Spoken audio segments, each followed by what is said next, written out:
Bonjour à toutes et à tous. Dans la petite vidéo d'aujourd'hui, nous allons adresser 3 points. D'abord, nous allons vous expliquer comment nous en sommes arrivés avec cette situation où nous sommes réveillés toutes les nuits par les avions qui nous survolent à toutes les heures de la nuit. Ça, c'est dans l'acte 1, les hors-la-loi imposent leur loi. Dans l'acte 2, nous vous expliquerons que l'aéroport avec ses vols commerciaux est destructeur de valeur. Et dans l'acte 3, nous allons vous expliquer comment l'aviation tue.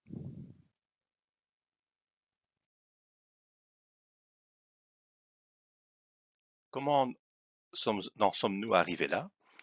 Eh bien, en principe, l'aéroport de Charleroi est censé être un aéroport de jour, mais la législation wallonne est telle qu'elle permet tout, et qu'en plus, elle non seulement permet tout, mais qu'en plus, elle est interprétée de manière laxiste et abusive. Ce qui fait que chaque jour, il y a de très nombreux vols qui ruinent le sommeil de milliers d'hommes et de femmes, avec des conséquences désastreuses pour la santé. Et ce n'est pas tout, car malheureusement, il n'y a aucune volonté politique pour y mettre fin. Donc en gros, on peut dire que la législation wallonne méprise les riverains et n'est qu'une succession de promesses politiques non tenues. Pour n'en citer qu'une, Van Coenberg avait promis qu'il n'y aurait jamais plus que 3 millions de passagers à Charleroi. Nous en sommes à plus de 9 millions.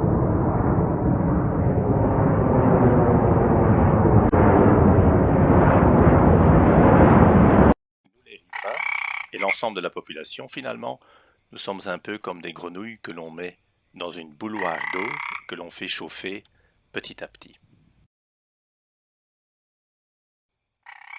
D'après cette fable, lorsque l'on met une grenouille dans de l'eau froide et que l'on chauffe petit à petit la température de l'eau, eh bien la grenouille ne s'enfuit pas et elle se laisse ébouillanter. Et en fait, cette fable met en garde contre une accoutumance ou une habituation conduisant à ne pas réagir à une situation grave. C'est en fait la situation dans laquelle on se trouve actuellement, en tout cas pour ce qui concerne les riverains, suite aux nuisances dues à l'aéroport de Charleroi.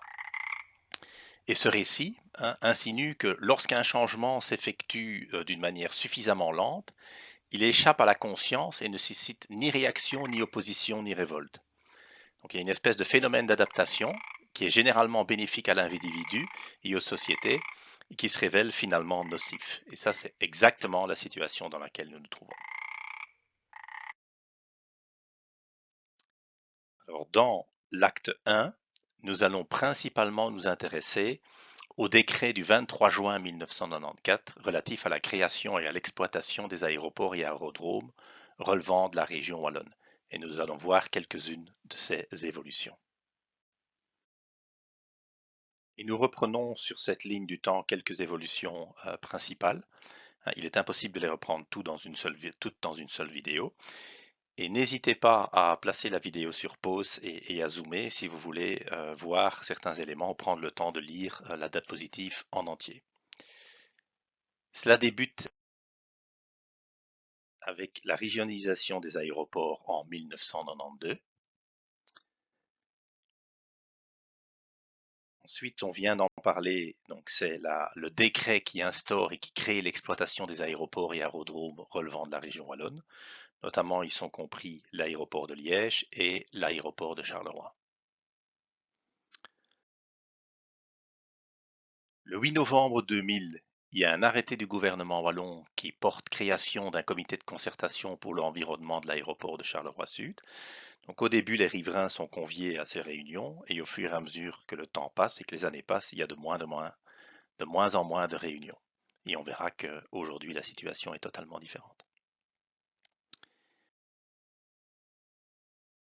Il y a par après le décret du 8 juin 2001, qui est un décret qui est essentiel, qui fixe les heures d'opération de l'aéroport de Charleroi, et on voit qu'elles sont fixées de 7 heures à 22 heures, de 22 heures à 7 heures du matin étant qualifiées de période nuit, donc c'est vraiment la nuit, avec à titre exceptionnel des possibilités limitées d'avoir des vols entre 6 heures et 7 heures, et entre 22 heures et 23 heures.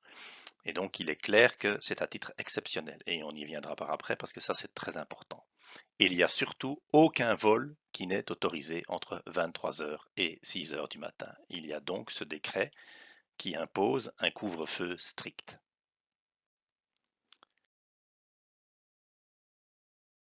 Dès le début, l'aéroport et Ryanair se mettent hors la loi et ne respectent délibérément pas le décret. On verra les détails dans les diapositives qui suivent. L'autorité de contrôle des nuisances aéroportuaires en région wallonne indépendante, l'ACNAO, dénonce les violations du décret dès 2002, en 2003 et en 2004.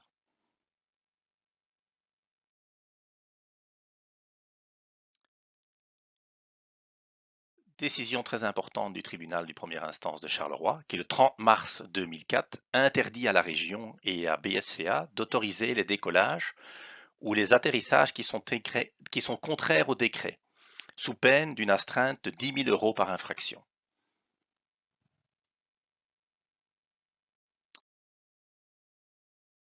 Et là, que fait le gouvernement? Eh bien, au lieu de se soumettre à la loi, eh bien, ce sont les hors-la-loi qui imposent leur loi et le gouvernement wallon modifie le décret, étend les heures d'ouverture et ouvre en grand la porte à tous les abus. Et ça, c'est un 1er avril. Comme un poisson d'avril, eh bien, ce n'était pas un poisson d'avril, mais un véritable poison d'avril.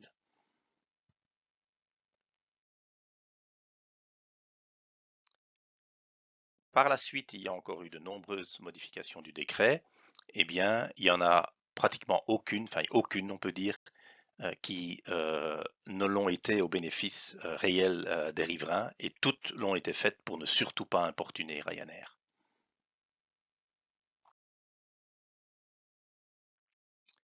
Un autre arrêt à mentionner qui est relativement important, c'est l'arrêt de la Cour d'appel de Bruxelles du 2 juin 2017, suite au procès que l'on appelle Bierzet 1 après presque 20 ans de procédure, qui met en demeure finalement le gouvernement de mettre en œuvre l'arrêté sanction qui n'a jamais été mis en œuvre.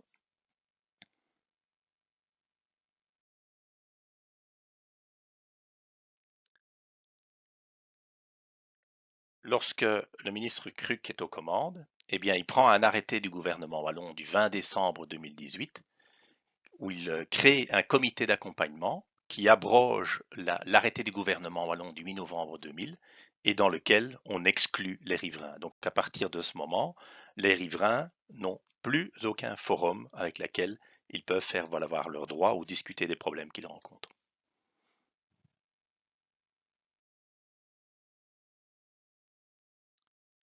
Le gouvernement finit donc, suite à l'arrêt de la Cour d'appel de Bruxelles que je viens de mentionner, met en œuvre donc l'arrêté sanction du 29 janvier 2004, et ça c'est en juin 2019. Mais avant de le mettre en œuvre, il le modifie, et il modifie d'une manière telle eh bien, qu'il est rendu totalement ineffectif. Et une manière de faire, ça a été d'exiger le dépassement des niveaux maximums sur 2 sonomètres, hein, élément qui n'était absolument pas nécessaire.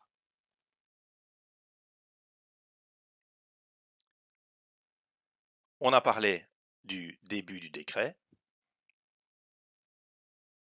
Ce qui est important dans ce décret initial de 1994, c'est surtout les amendements qui n'ont pas été retenus, dont un premier amendement qui créait un fonds par lequel 35% des recettes totales des redevances aéroportuaires auraient été allouées à un fonds pour traiter les problèmes d'environnement.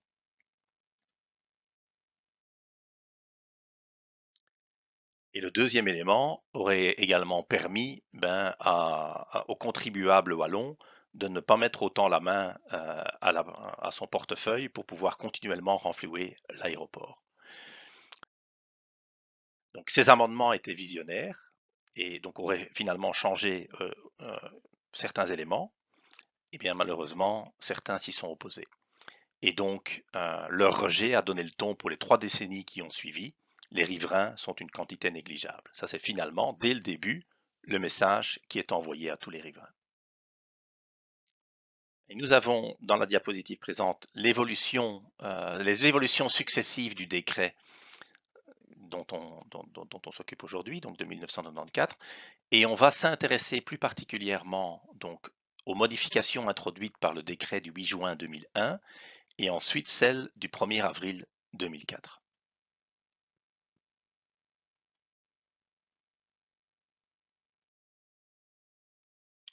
On vient d'en parler. Eh bien, le décret du 8 juin 2001 fixe les heures d'ouverture de l'aéroport et également il introduit la notion de sanction. Donc ça, c'est quelque chose qui est importante. Mais malheureusement, on l'a vu dans le résumé, eh bien, cette sanction n'ont finalement, pour ainsi dire, jamais été appliquée. Donc, qu'en retenir? Eh bien, c'est que les heures d'opération de l'aéroport de Charleroi sont fixées de 7 heures à 22 heures, avec à titre exceptionnel des possibilités entre 6 heures et 7 heures et entre 22 heures et 23 heures, et surtout un couvre-feu strict, donc aucun vol, sauf bien entendu urgence si un avion est en difficulté, mais autrement, aucun vol n'est autorisé pendant la nuit et aucun vol n'est autorisé entre 23 heures et 6 heures du matin. Et comme on vient de le dire, il instaure le principe de sanction. Et ces dispositions ont été ignorées et bafouées dès leur adoption.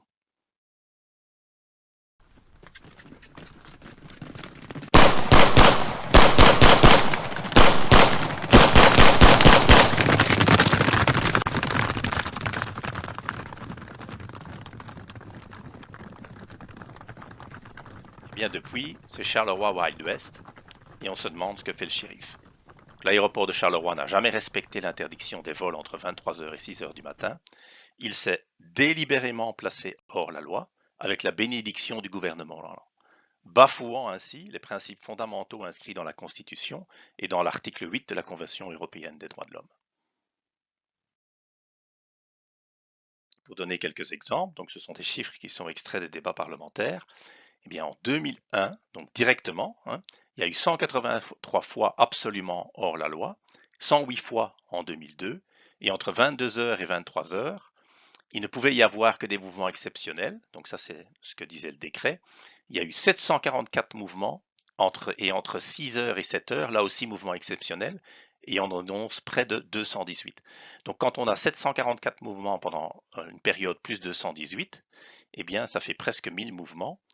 Eh bien on peut quand même se dire qu'il ne s'agit plus d'une circonstance exceptionnelle et d'une interprétation exceptionnelle. L'autorité de contrôle indépendante des nuisances aéroportuaires wallonne le dénonce en 2002, le dénonce en 2003, écrit et transmet les problèmes au procureur du roi de Charleroi, rebelote en 2004. Eh bien, que fait à chaque fois le procureur du roi? Il classe les plaintes sans suite. Et vous avez sur cette diapositive eh bien, un exemple de lettre qui avait été envoyée le 19 janvier 2004 par la présidente de la CNAM, Madame Karine Gérard, au procureur du roi. Et à droite, vous voyez la réponse du procureur du roi, Monsieur Thierry Marchandise, qui dit « Circulez, il n'y a rien à voir, tout est normal ». Eh bien, à la suite d'une action en justice menée par certains riverains et l'ancienne association l'ARAC, eh bien, le tribunal de première instance de Charleroi a tranché. Et il interdit donc dans son jugement du 30 mars 2004 les vols de nuit, donc qui sont déclarés hors la loi. Et donc, tout vol est interdit entre 22 heures et 7 heures dans le ciel de BSCA, avec une astreinte de 10 000 euros par infraction constatée. Donc, l'astreinte frappe tant la région que l'aéroport et est, comme je le disais, 10 000 euros par vol de nuit. Alors, ce qui est hallucinant, c'est que Ryanair reconnaissait qu'elle était hors la loi. Donc, quand les journalistes interrogent Ryanair suite à cette décision, eh bien, ils disent on attend que l'aéroport de Charleroi reçoive le texte, qui est tout à fait normal, mais ils disent on admet que si les vols étaient formellement interdits entre 7 heures et après 22 heures, ce serait embêtant pour le moment. Donc ça, c'est quand même hallucinant. Donc finalement, le gouvernement wallon, au lieu de respecter la loi, modifie le décret. C'est pas un poisson d'avril, c'est un véritable poison d'avril, une véritable catastrophe pour les riverains. Et donc, et quand on lit l'exposé des motifs et ce que les parlementaires et le ministre déclarent, eh bien, on se dit, mais ont-ils seulement la moindre conscience de l'impact sur la santé des riverains? puisqu'ici on se préoccupe plus de la situation de quelques voyageurs qui ont réservé leur billet que par rapport au fait que le survol des avions et encore plus pendant la nuit, eh bien, réduit l'espérance de vie en bonne santé et augmente les décès prématurés.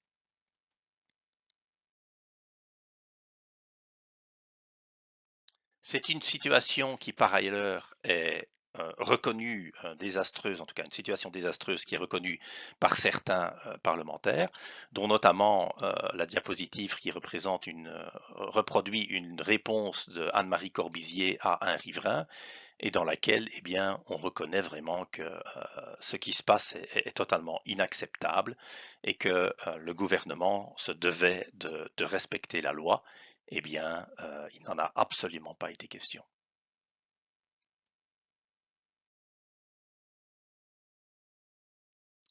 Et d'ailleurs, tout le monde le savait, hein, puisque en répondant à une interview, André-Antoine déclare les vols Ryanair Peace Charleroi atterrissaient à 22h45. Donc aujourd'hui, par exemple, l'aéroport est autorisé jusqu'à 23 heures avec toutes les exceptions après 23 heures. Et il y a énormément de vols qui atterrissent, hein, qui sont planifiés pour 22h50 ou 22h55. Donc dans ce genre de situation, eh bien, il est absolument inévitable qu'il y ait des vols après 23 heures. Donc la situation n'a pas changé. Et donc, quand on dit les vols de Ryanair Peace Charleroi atterrissaient à 22h45, donc étaient programmés à 22h45, alors que le décret interdisait tout vol entre 22h à 23h. Donc c'est vraiment, hein, il n'y a absolument aucune discussion à avoir sur le fait que l'aéroport et Ryanair étaient hors la loi.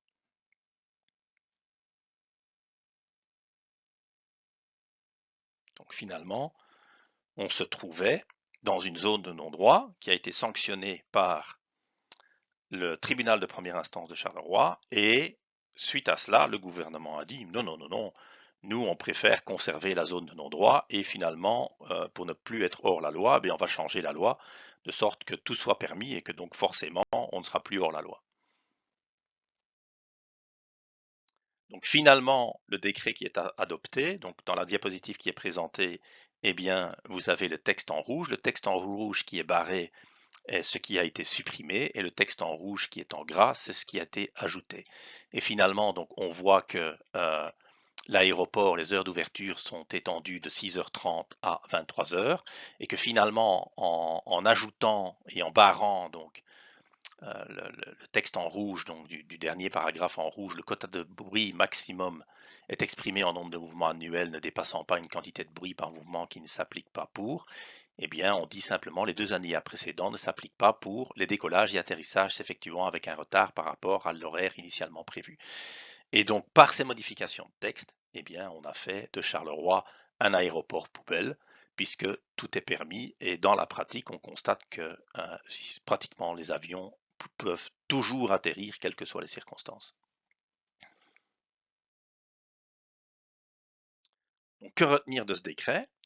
Eh bien, la conclusion principale, c'est que les hors-la-loi imposent leur loi. Et donc, finalement, la Wallonie est-elle un état de droit quand on constate ce genre de situation? Donc, ce sont les faits qui dictent le droit, alors que c'est le droit qui devrait réguler les faits.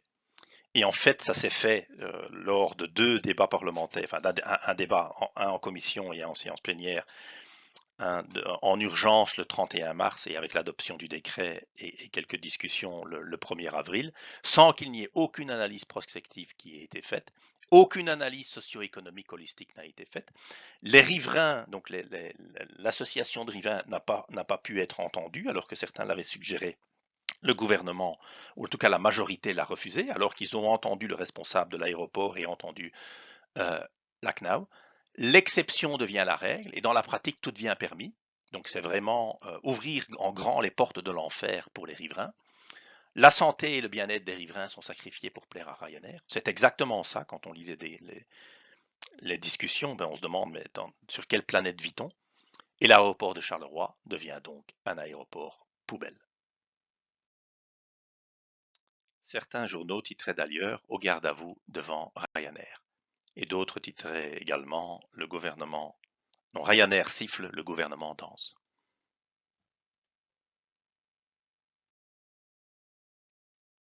Intéressons-nous maintenant au comité d'accompagnement. Donc l'arrêté du gouvernement wallon du 8 novembre 2000 portant création d'un comité de concertation prévoyait que les représentants des riverains de l'aéroport de Charleroi participent aux réunions. Malheureusement, le gouvernement a voulu changer les choses et dans l'arrêté du gouvernement wallon du 20 décembre 2018 portant création d'un comité d'accompagnement pour l'aéroport de Charleroi, eh bien, il abroge l'arrêté du 8 novembre et les riverains ne sont plus conviés. On se retrouve donc dans une situation où les riverains sont exclus du comité d'accompagnement et où aujourd'hui les riverains ne font plus partie d'aucune plateforme par lesquelles on puisse bien discuter et avec les responsables, que ce soit de l'aéroport, de la CNAO, de la SOAR et ainsi de suite, et que finalement le comité d'accompagnement, eh bien, il se transforme finalement en une espèce de plateforme marketing dans laquelle aussi bien l'aéroport que la SOAR, eh bien, peuvent expliquer toutes sortes de choses sans que ces choses ne soient vraiment challengées par les riverains.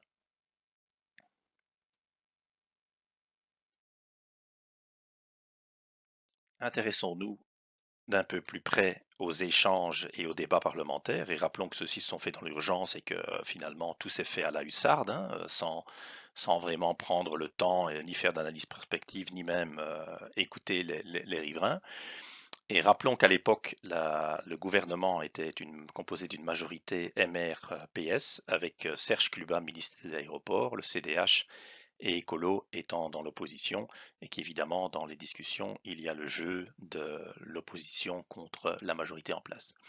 Eh bien dans certaines interventions par exemple d'André Antoine, eh bien on revoit excessivement bien que finalement l'aéroport et Ryanair étaient hors la loi. Il reprend l'exemple de la programmation du vol Peace Charleroi qui est programmé dans la période de couvre-feu strict, donc il était absolument pas normal qu'il y ait des vols qui soient programmés à ces heures-là.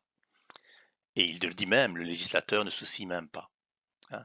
Et il rappelle également que l'ACNAO, donc, certes, donc, il confirme que le gouvernement et que le Parlement étaient absolument bien au courant de l'illégalité, puisqu'ils reconnaissent que l'ACNAO avait dénoncé les faits. Il dit également qu'il faut pouvoir garantir les 8 heures de nuit pour les riverains, et donc et pour que Ryanair puisse s'en tenir à une règle, il faut que celle-ci soit claire. Donc André Antoine demande à ce que dans le nouveau décret, eh bien, on soit excessivement clair, comme le décret précédent l'était. Hein. Donc rappelons que le décret de 2001, il n'y avait absolument aucune ambiguïté.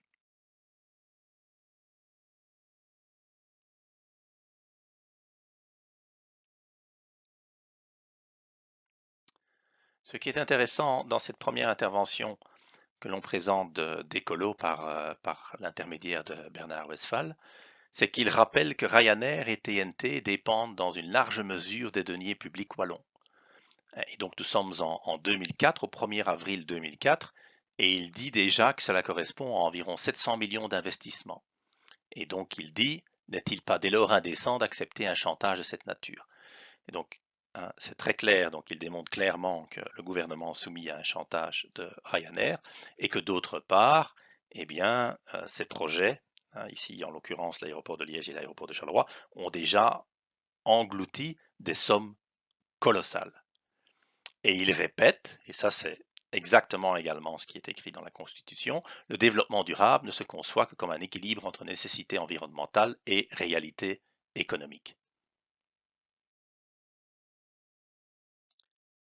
On en a parlé, la CNAM a dénoncé les faits. Lorsqu'elle a été entendue en séance donc au Parlement wallon, dans le cadre de la révision donc, du décret, elle le dit, voilà, la CNAM a donc été surprise de constater une programmation de vol dans ses tranches horaires, donc entre 6h et 7h et 22h et 23h, et entre 22h et 7h. Elle a également pu observer un nombre relativement significatif d'atterrissages au-delà de 23h. Donc, il n'y a pas photo, la CNAM le redit au Parlement wallon, eh bien, tous ces vols à ces heures-là n'étaient pas normaux. Plus intéressant encore, le rapporteur, donc il y a d'abord eu une discussion au sein du comité économique et ensuite le rapporteur a fait part des discussions lors de la séance plénière Et il rapporte ce qu'a exposé le directeur adjoint de BSCA, M. Fernelmont, et il le dit que ça prouve que structurellement l'aéroport de Charleroi organise des vols en dehors des tranches horaires autorisées. Et il dit que ça prouve également la défaillance du système de contrôle. Donc même le rapporteur reconnaît qu'ils sont hors la loi. Et d'ailleurs, il dit encore autre chose qui est encore plus intéressante, c'est que dans un élément, donc un arrêté du gouvernement wallon que l'on ne discute pas aujourd'hui, mais du 10 octobre 2002 qui fixe les mesures d'aide à l'isolation des immeubles situés dans la zone A du PEB, eh bien, dans le préambule, donc dans l'introduction des motifs, on prévoit clairement que l'aéroport de Gosselies n'est pas utilisé entre 22h et 7h. Donc c'est quand même hallucinant que le gouvernement wallon indique ça dans un arrêté du gouvernement wallon, alors qu'ils sont absolument au courant que c'est totalement faux. Au cours de l'année 2001, le commissaire le rappelle, 183 vols sont dénombrés dans cette tranche horaire. Donc ils sont au courant et continuent à nier l'évidence et à laisser Ryanair et BSCA à opérer de manière hors la loi. Et M. Antoine rappelle qu'il est mal à l'aise et que ce sont les faits qui doivent dicter le droit, mais pas le droit qui doit réguler les faits.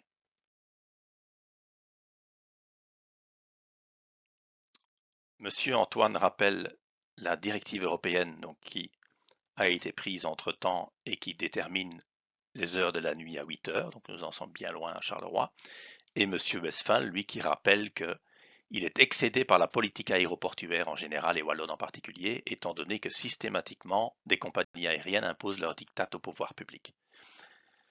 Eh bien, les choses n'ont pas changé depuis. Monsieur Antoine exprime également son malaise face à la procédure et, tel que l'appelait Anne-Marie Crozier, à la hussarde, donc elle utilisait le terme à la hussarde pour bien démontrer que adapter un décret de cette manière en 2 jours de temps sans qu'il ne puisse y avoir du Conseil d'État et sans même entendre les riverains finalement, eh bien c'est quand même quelque chose qu'on ne fait pas. Hein. Et il le disait, nous sommes élus notamment pour dire le droit et pour le voir respecté. Hein. Or, reconnaissons-le ici, les faits ont précédé le droit, certains diraient même qu'ils ont dicté le droit. Et c'est exactement la situation. Donc, finalement, lorsque l'on apprend que bien qu'il s'agisse d'un aéroport de jour, c'est-à-dire qu'il n'y a pas d'activité la nuit, lorsque l'on voit que sur une année, il y a eu 183 mouvements entre 23h et 6h du matin, on comprend que le concept de l'aéroport de jour soit bafoué et mal compris par les riverains. Et rappelons finalement la situation d'aujourd'hui. Donc là, on parlait de 183 mouvements entre 23h et 6h du matin. Donc, en 2019, on est passé à 1359. En 2022 à 2164 et en 2023 à 1596.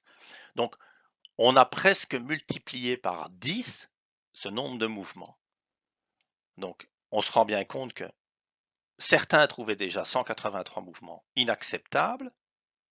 Eh bien, aujourd'hui, ils ne s'émeuvent plus qu'on soit à 10 fois plus. Donc, c'est quand même incroyable. Dans la même veine, il dit que si une règle n'est pas assortie de sanctions, lorsqu'il y a infraction, cette règle n'existe pas. Et donc c'est le sens évidemment de l'arrêté sanction qui à certains égards apparaît peu dissuasif à l'égard de comportements déviants. Et donc c'est quand même incroyable à quel point les députés expriment leur confiance dans cet arrêté sanction, alors que à l'époque des débats en 2004, donc de 2004 à 2019, cet arrêté sanction n'a jamais été mis en œuvre. Jamais. Donc il n'y a eu aucune sanction. Et comme je l'ai dit, c'est suite à l'arrêt de la Cour d'appel de Bruxelles dans son arrêté du 2 juin 2017, dans le procès dit Bierzet 1 après presque 20 ans de procédure. Hein.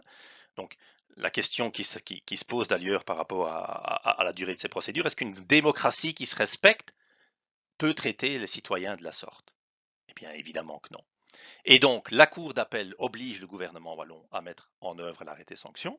Ça prend encore pratiquement 2 ans pour le mettre en œuvre, hein, puisqu'il est seulement mis en œuvre en juin 2019, et avant de le mettre en œuvre, eh bien, on le modifie de sorte à ce qu'il soit totalement inefficace. Et donc, quand on se projette 20 ans plus tard, donc de 2004, on est en 2024, que constate-t-on? Eh bien, c'est sans appel. Il y a eu seulement 6 sanctions en 25 ans d'exploitation de vols commerciaux, malgré des centaines de dépassements des niveaux maximums. En 2022, par exemple, il y a eu 615 dépassements et zéro, absolument zéro sanction. C'est totalement inacceptable.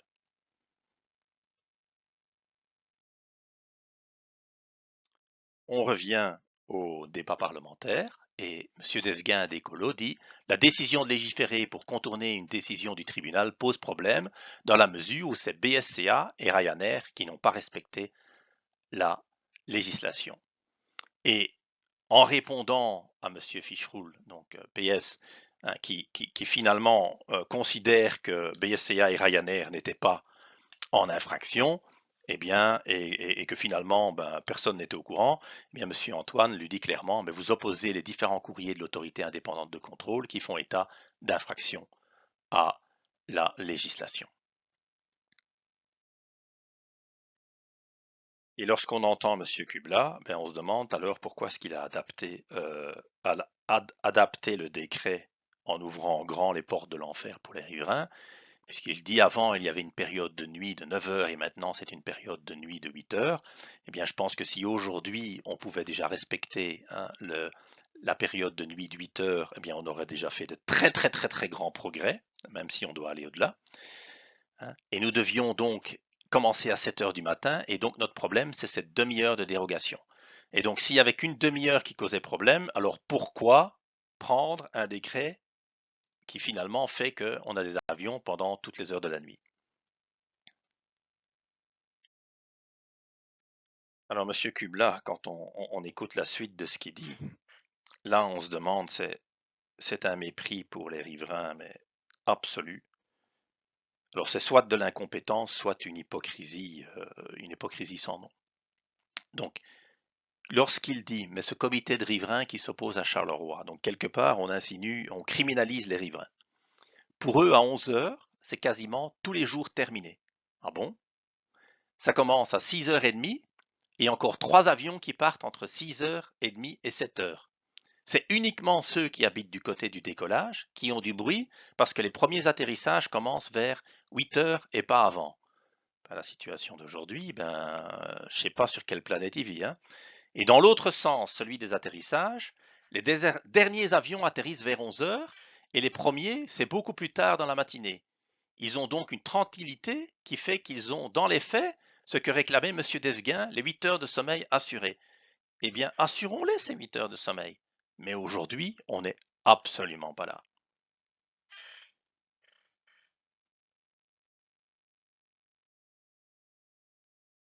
Et la réalité d'aujourd'hui, eh bien, prenons par exemple la journée du 8 août, les départs entre 6h30 et 7h, il y a 9 vols qui étaient programmés. 2 à 6h20, 3 à 6h30, 1 à 6h40, 2 à 6h50 et 1 à 6h55. Et en ce qui concerne les vols après 23 heures, on voit ici l'évolution. Structurellement, eh bien, ça ne fait qu'augmenter. Et lorsqu'on en écoute les professionnels du secteur, dont l'ACNUSA, l'autorité de contrôle indépendante française, eh bien, étant donné que le ciel européen est congestionné, ça ne peut que s'aggraver. Et donc, on est à une explosion de vols après 23 heures avec pratiquement aucune nuit sans avion après 23 heures. Pour conclure l'acte 1, eh bien, l'état de droit a été bafoué et les hors-la-loi ont imposé leur loi. Je l'ai dit, la législation wallonne est faite de sorte qu'il ne faut surtout pas déplaire à Ryanair. Il est absolument clair que le chantage de Ryanair marche à 100%, si pas à 200%, et ce qui fait que cette législation wallonne est bien trop permissive. À celle-ci s'ajoute une interprétation abusive, avec par exemple la notion d'avion basé, qui est interprétée absolument de manière abusive, ou l'utilisation quasi systématique du code IATA 93, donc qui signifie que le retard est dû à la rotation précédente. Et on ne regarde jamais si le retard de la rotation précédente est dû à la compagnie aérienne. On ne traite pas en détail ces sujets ou ces aspects dans la vidéo d'aujourd'hui, ça nous mènerait tout loin, mais sachez qu'il y a énormément de problèmes par rapport à cela. De plus, il n'y a pas de volonté politique pour appliquer un arrêté sanction efficace et effectif. Ben, on l'a dit, il est inefficace et même dans son peu d'efficacité, on se rend compte que même quand il y a des infractions qui sont constatées, par exemple en 2022, eh bien, il n'y a pas de sanctions qui sont appliquées. Il n'y a pas de volonté politique non plus pour réformer et donner des moyens requis à la CNAM, tant financiers que humains, et la rendre vraiment indépendante. Rappelons que pendant toute une législature, les membres principaux, donc en charge de la santé publique et de tout ce qui est en impact sur la santé et ainsi de suite, n'ont pas été remplacés. Et il ne restait principalement que ceux qui étaient un peu plus pro-aviation. Il n'y a absolument aucune volonté de mettre fin au conflit d'intérêts et encore moins de reconnaître l'impact sur la santé et appliquer les recommandations de l'OMS. Les recommandations de l'OMS de 2018 sont royalement ignorées et il y a des dizaines d'études qui démontrent l'impact sur la santé. Eh bien, c'est l'Autriche, on met sa tête dans le sable, circuler, il n'y a rien à voir. Et bien d'autres choses qui ne tournent pas rond. Eh bien voilà, nous allons passer à l'acte 2 et nous allons démontrer pourquoi l'aéroport et ses vols commerciaux sont destructeurs de valeur.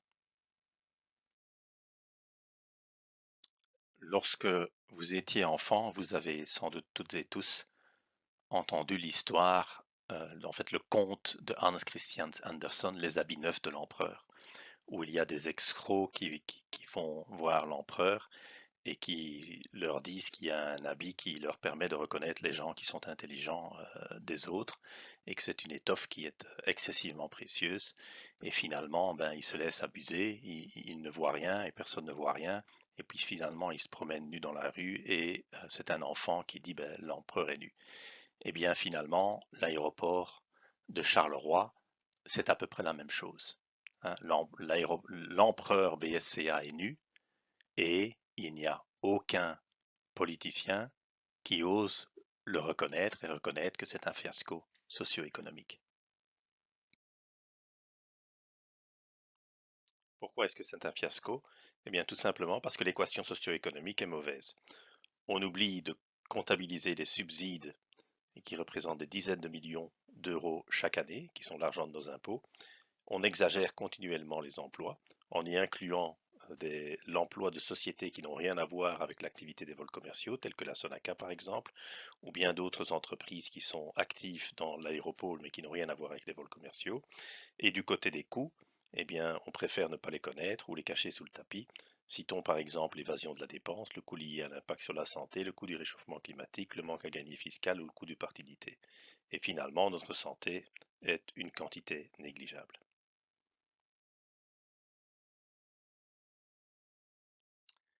Alors, quand on part de l'équation socio-économique qui est mauvaise, donc les différents éléments que nous allons adresser, c'est que BSR n'a jamais été rentable et ne survit que grâce à la perfusion continue d'argent public, donc l'argent de nos impôts.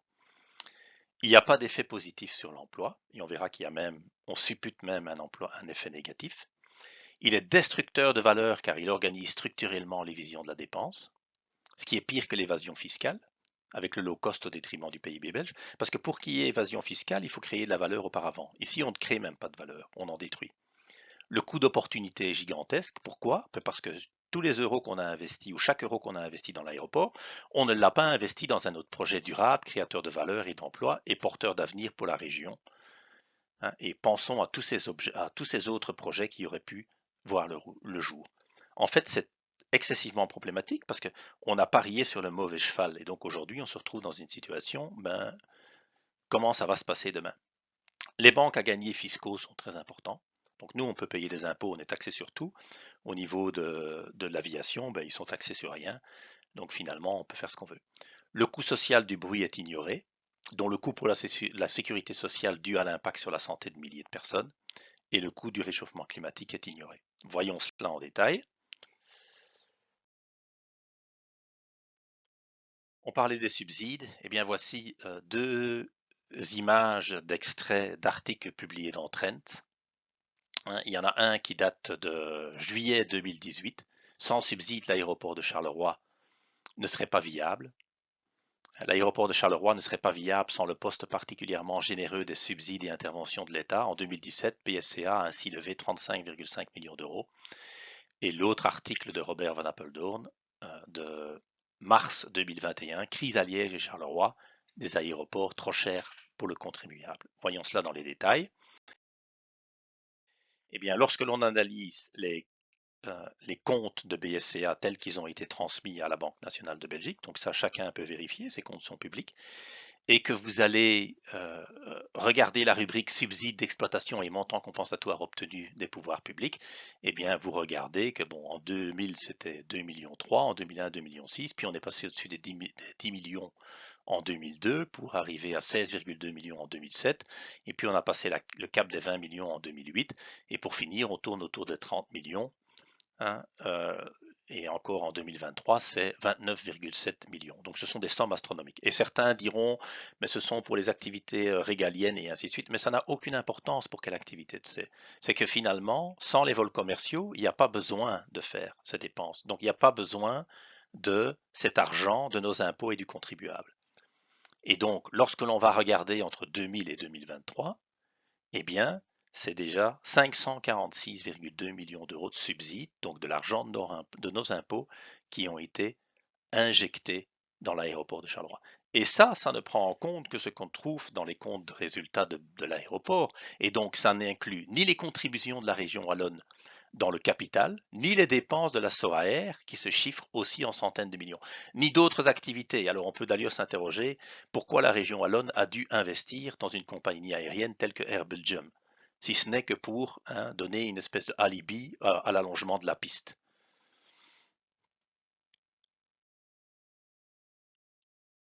Et ça ne s'arrête pas, puisque dans la dernière capitalisation de l'aéroport de Charleroi, en 2021, enfin qui s'est finalisé en 2022, eh bien, ce qu'a fait la SOAR, ben, ils ont fait un abandon de créance. Donc, il y a un abandon de créance de 10 millions d'euros sur les remontants de redevances ayant fait l'objet d'un moratoire en 2020.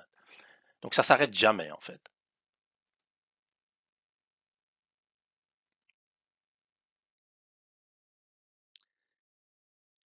En ce qui concerne l'impact sur l'emploi, on dit toujours que ça crée de l'emploi et ainsi de suite. Mais soyons concrets et soyons objectifs. Donc, pour ce faire, ben, on regarde ce que disent les statistiques officielles. Donc nous, on n'invente pas des chiffres. On va regarder les statistiques officielles de l'IWEPS qui publient l'évolution du taux d'emploi en Belgique. Et donc, on reprend sur ce graphique les données qui proviennent de l'IWEPS entre 1999 et 2021 et on y représente les communes qui sont voisines de l'aéroport de Charleroi et qui sont touchées par le PEB et le PLDT, les chiffres de la Belgique pour avoir un point de comparaison national, les chiffres de la région wallonne et les chiffres de la province du Hainaut. La province du Hainaut qui n'étant pas folichonne au niveau socio-économique. Et donc ce que l'on constate, et donc c'est la courbe du bas, donc la courbe bleue la plus basse, c'est la courbe de Charleroi. Eh bien, on constate que au plus les années passent, au plus la courbe de Charleroi s'écarte des autres.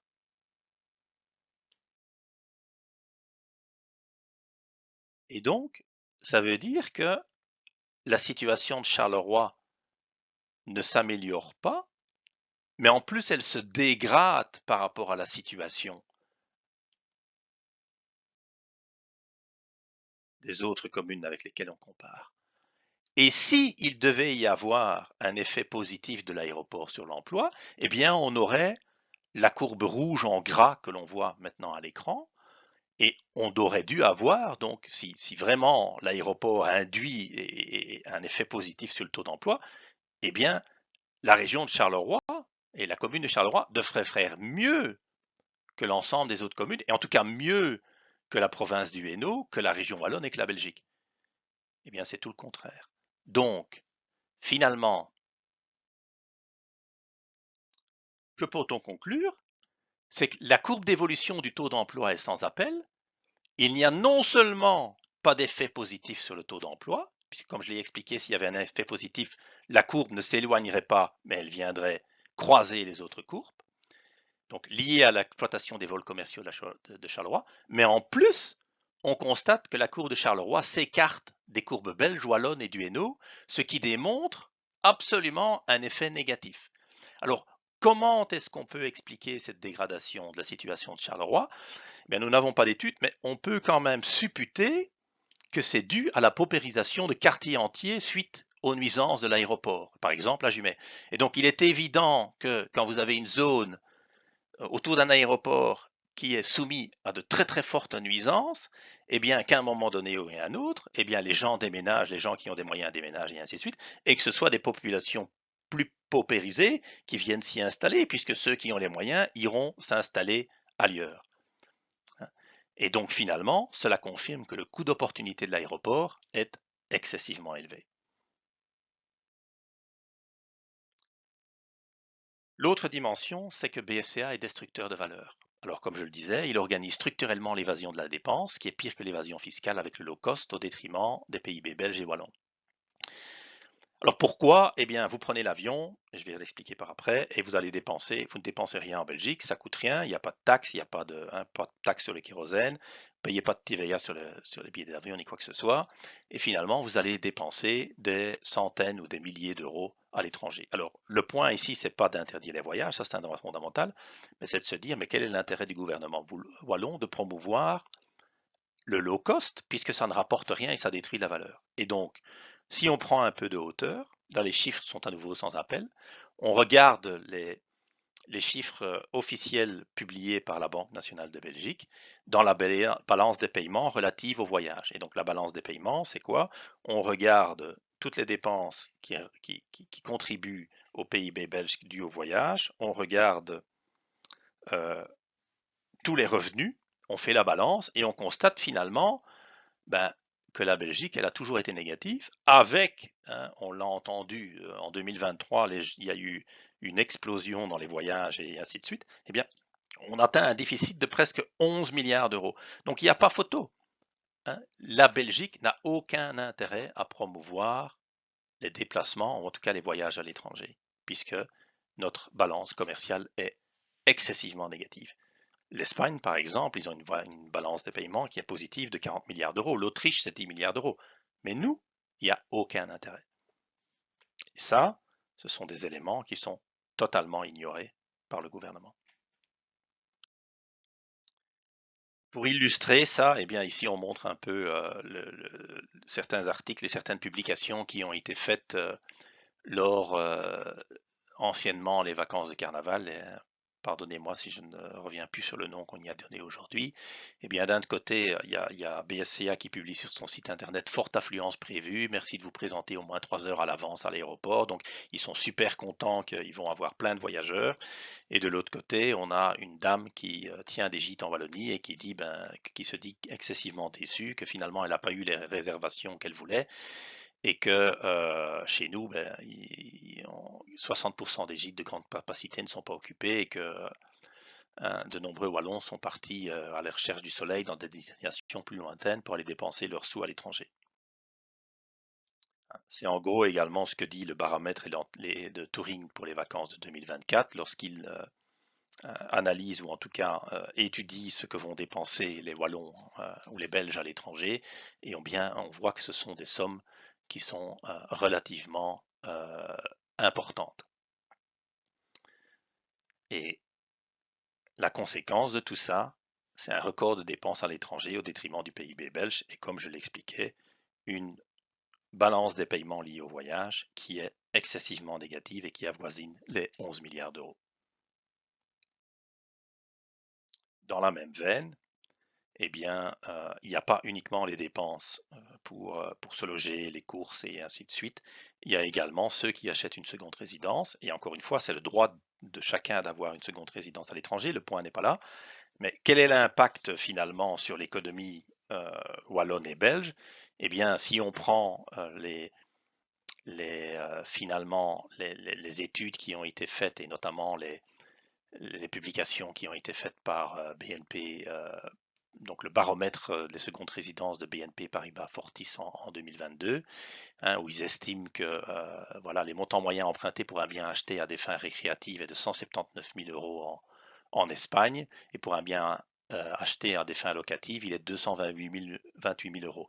Et donc, si on estime qu'il y a plus de 200 000 Belges qui possèdent un bien à l'étranger, eh bien, ça fait grosso modo, on estime à plus de 36 milliards d'euros de montants non investis en Belgique. Ce sont aussi des sommes astronomiques. Venons-en au coût d'opportunité.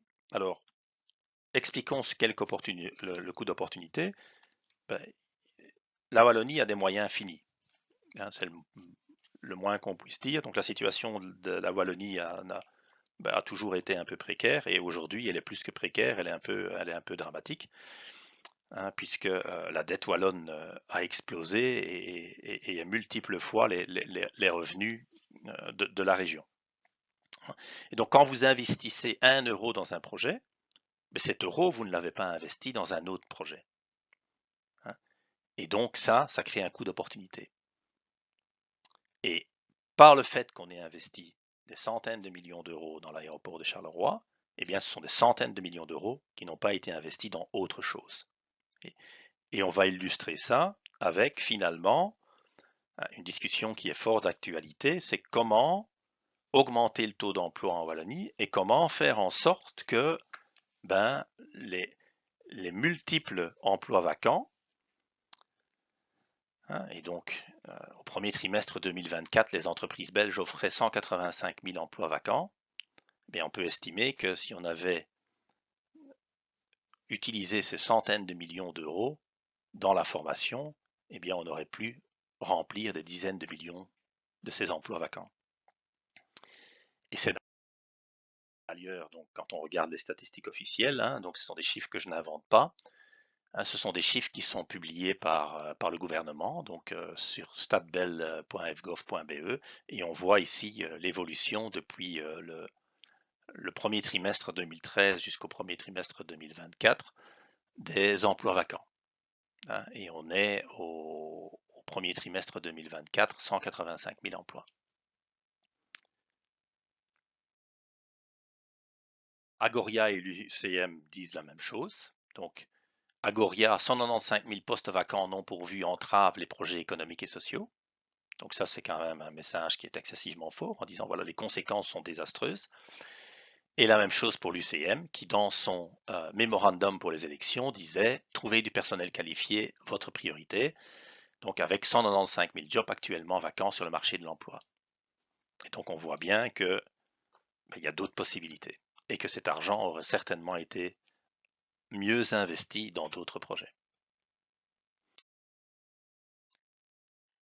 Une dimension supplémentaire, c'est les manques à gagner fiscaux qui sont importants. Donc rappelons que le kérosène n'est pas taxé, il n'y a pas de TVA sur les billets d'avion et ainsi de suite. Et donc l'ONG Transport et Environnement a fait une étude en 2023 et estime que l'aviation, la Belgique a perdu 700 millions d'euros en 2022 à cause des exonérations fiscales injustifiées qui sont données au secteur de l'aviation, avec forcément une augmentation qu'ils estiment à 37% au cours des 3 prochaines années, puisque on considère que le nombre de vols va augmenter. Et nous payons la TVA sur tout.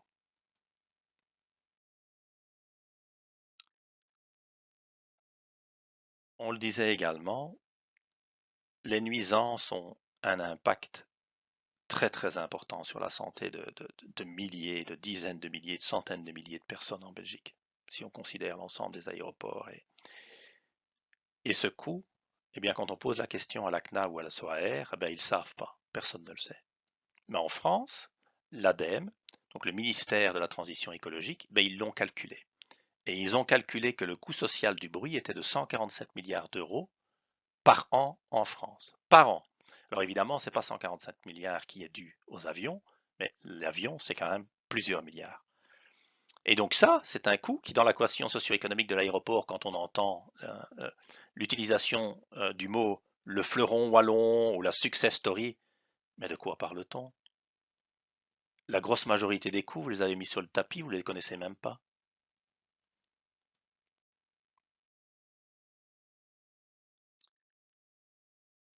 Voilà, on va passer maintenant brièvement sur l'acte 3, l'aviation tue, Alors évidemment, on ne peut pas aller dans tous les détails. Il y a trop d'études, trop de choses à dire. Donc on va se limiter aux faits les plus importants. Et on reviendra certainement dans d'autres vidéos sur plus en détail sur les aspects liés sur la santé.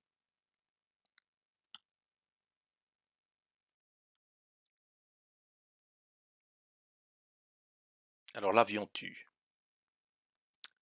En fait, ça ne se discute même plus. Je veux dire, il y a des dizaines dans toutes les langues, si pas des centaines d'études scientifiques qui depuis des années démontrent un impact négatif sur la santé. Et donc c'est très clair, la pollution sonore nuit à la santé physique et mentale de milliers d'hommes, de femmes et d'enfants. Elle le fait lentement, sûrement, insidieusement, jour après jour. Et je vais y venir par après. Elle provoque du stress, fatigue, affecte les capacités d'apprentissage et de mémorisation, elle perturbe le développement des enfants, elle perturbe le sommeil, elle cause des problèmes de santé, des crises cardiaques, des maladies cardiovasculaires. Et en conséquence, c'est que quand on parle de nuisance, de quoi parle-t-on? On parle de la réduction de l'espérance de vie en bonne santé et de l'augmentation des décès prématurés. Donc, c'est absolument à prendre au sérieux. Et ça concerne des milliers de personnes. D'après l'OMS, on peut classer les effets en des effets en fonction d'expositions courtes et des expositions à long terme. Donc ici, on reprend un peu l'ensemble des différentes maladies qui peuvent avoir de manière graphique. Et bon, de toute façon, tout mène au même point. Réduction d'espérance de vie en bonne santé, augmentation des décès prématurés.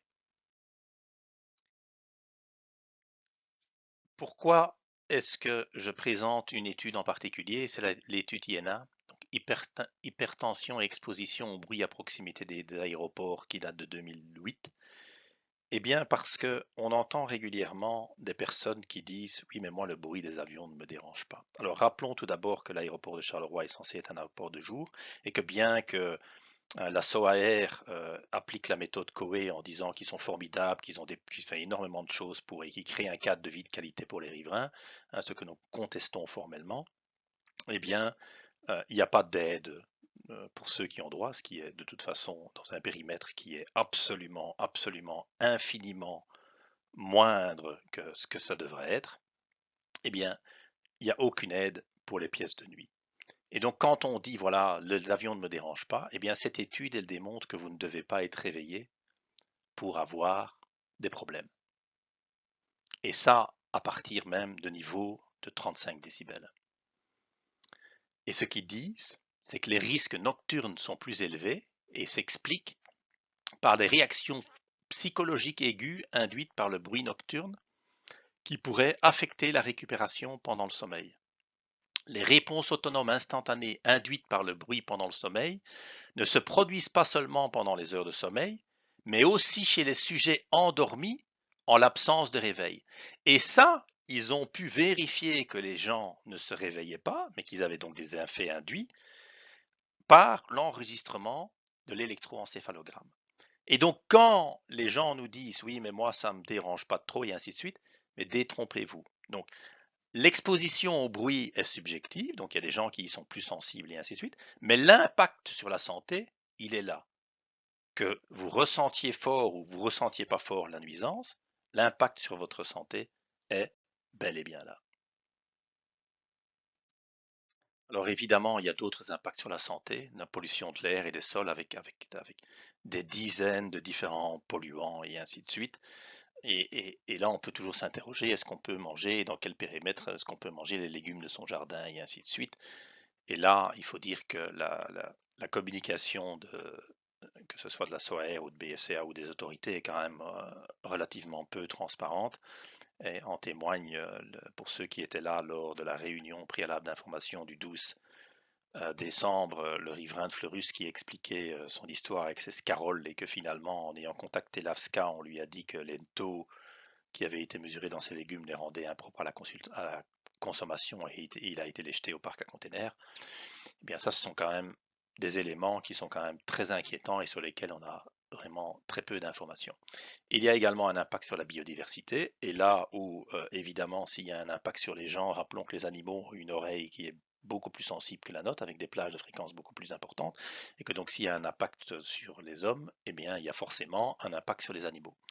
Et il y a également un impact sur le développement et l'apprentissage des enfants. Et tout récemment, on parlait également, donc au mois de juin, les médias relataient une nouvelle étude menée à nouveau par l'ONG Transport et Environnement et qui indiquait les risques très importants des particules fines des avions. Et il considérait que, par extension, en Belgique, 20% de la population y serait exposée. Alors évidemment, toutes ces pollutions, c'est pas la même chose que la nuisance sonore, parce que la nuisance sonore, vous la subissez directement. Donc quand vous avez un avion qui passe et que vous entendez du bruit, directement vous êtes impacté par la nuisance sonore. Et évidemment, après, sur le long terme et le moyen terme, sur votre santé. Mais toutes ces autres pollutions, c'est comme les pollutions qu'il y a eu au FEFA, c'est quand on a regardé les programmes, quand vous buviez l'eau de votre robinet, vous ne vous dites pas, hein, cette eau, elle a un goût de PFAS, mais bon, je vais m'y habituer, c'est pas grave, absolument pas. On ne se rend pas compte finalement de l'impact de ces pollutions. J'en ai parlé, il y a quelques études qui en parlent, mais bon, là, il y en a moins évidemment que des études sur la santé, mais en tout cas, il est clair que le bruit des avions et les pollutions également d'ailleurs, hein, les autres pollutions, affectent les animaux avec circonstances aggravantes, c'est que les animaux ne savent pas se plaindre. En ce qui concerne les enfants, il y a également une étude qui a été faite en Allemagne, je pense que c'est l'aéroport de Munich, donc où ils ont construit un nouvel aéroport et donc ils avaient deux populations cibles, donc une population d'enfants donc dans les écoles et chez eux qui vivaient à côté d'un aéroport en activité, et puis une autre population qui vivait là où on allait construire le nouvel aéroport. Ils ont suivi donc pendant la phase de construction les deux groupes et après le transfert d'un aéroport à l'autre et ils ont vu l'impact. Et là, la conséquence et les résultats sont sans appel. Eh ben, ils ont constaté des mauvaises performances en mathématiques et en lecture et des problèmes de mémoire, d'attention, compréhension de texte et ainsi de suite. Donc conséquence des retards de développement et des retards d'apprentissage. Et imaginez également avec les vols après 23 heures, en juin par exemple, quand vos enfants, vos adolescents ou adolescentes ont un examen à 8 heures du matin et qu'ils sont réveillés 3 fois pendant la nuit, eh bien, ils doivent être frais pour arriver à leur examen le lendemain matin, hein. Les recommandations de l'OMS sont royalement ignorées, c'est comme si elles n'existaient pas. D'ailleurs, certains les tournent en dérision. Eh bien, dans tous les niveaux qui ont été présentés, donc avec les recommandations de l'OMS, c'est qu'on soit à moins de 45 dBl LDEN pour le jour et 40 dB, donc L-night pour la nuit. Dans tous les niveaux qui ont été présentés par BSCA le 12 décembre dernier, dans tout ce qui est fait donc au niveau de l'ensemble des niveaux qui sont définis, du PEB, du PLDT et ainsi de suite, rien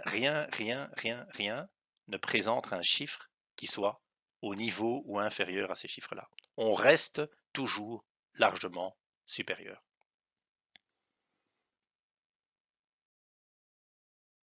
Je vous remercie de m'avoir écouté jusqu'au bout. Si vous ne l'avez pas encore fait, je vous invite à nous rejoindre sur Facebook sur Stop aux nuisances de l'aéroport de Charleroi. Pour ce faire, il vous suffit de scanner le QR code qui apparaît à l'écran. Alors, qui sommes-nous? Nous sommes un collectif citoyen qui lutte contre les nuisances de l'aéroport de Charleroi. Nous militons pour que les droits fondamentaux de chaque citoyen inscrits dans la Constitution belge et les principes défendus par l'article 8 de la Convention européenne des droits de l'homme soient respectés. Nous soutenons pleinement la résolution de l'Assemblée générale des Nations unies du 28 juillet 2022, donc c'est assez récent, affirmant le droit à un environnement propre, sain et durable comme un droit humain. Je vous remercie et à bientôt.